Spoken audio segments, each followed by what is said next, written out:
Free will and the life path. The journey of exploration into our creativity revealed that we each have or have been given, however one wishes to look at it, a life path. This life path reflects experiences our awareness incarnated to experience in physical creation, and the experiences on this life path groom us for what we are here to do. Now, what needs to be understood is we do have a free will, yet we have this life path that is preordained for us. At first, it seems that having a free will and a preordained life path are contradictory. A preordained life path suggests that we may just be puppets on a string, yet free will would have to negate the life path, otherwise we are not free to choose. The unrecognized issue embedded in this discussion centers on four things.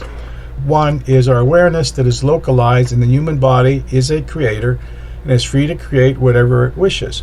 It has freely chosen a particular life path that we are traveling. The second thing is, if followed, our life path will create a life worth living and is the optimum source of our creative life energy in our current life. That is, it is the source of our passion in this life, and our passion in any form it takes is what moves us to create. So the optimum place from which to create is from alignment with our life path. We are free to choose to create from a place of optimum power or in some place of less power. The third thing that needs to be understood is all of creation is animated by energy. Without a flow of energy, nothing moves. So we have to choose to access the energy to create. And the fourth thing is the real role of free will. Now, energy can be localized or non-localized.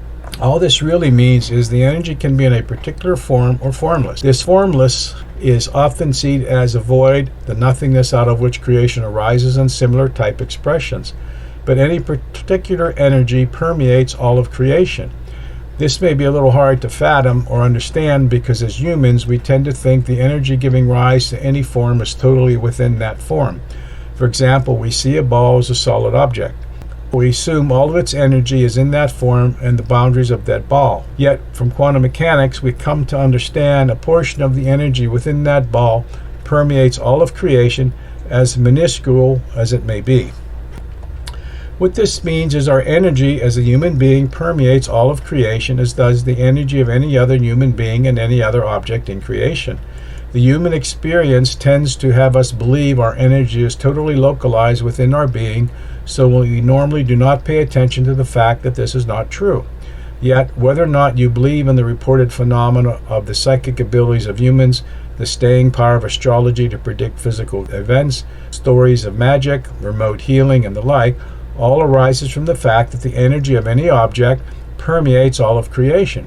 Because of this, it is possible energetically for one individual to invade the energy of another.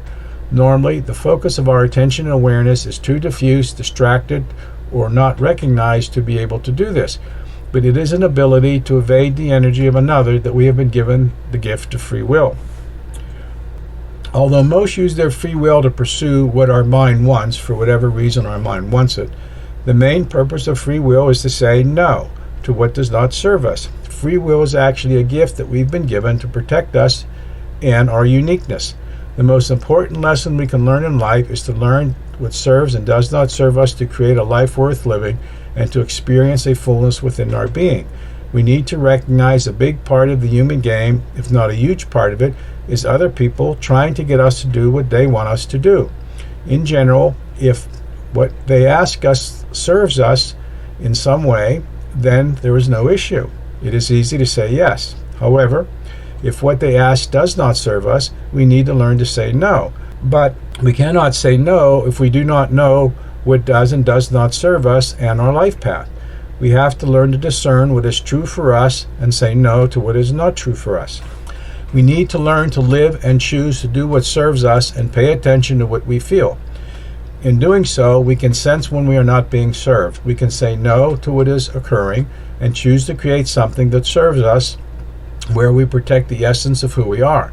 It may take time to change a situation that is not serving us, but it will occur. How it will occur, we need to leave to creation to work out the details. Much more can be said on this topic, but such a discussion is for another time. Our life path is the path our awareness is freely chosen to experience, and it desires to have the experience it incarnated to have. It has no issue of living the unfoldment of a predetermined path. path may be predetermined, but it says nothing about the actual experience we have and how we respond to what occurs on that path. The issue is moving off that path as a result of our human ego being distracted and others trying to get us to do what they want us to do physically or energetically. And with our free will, we are free in how we respond to any experience that arises on this life path.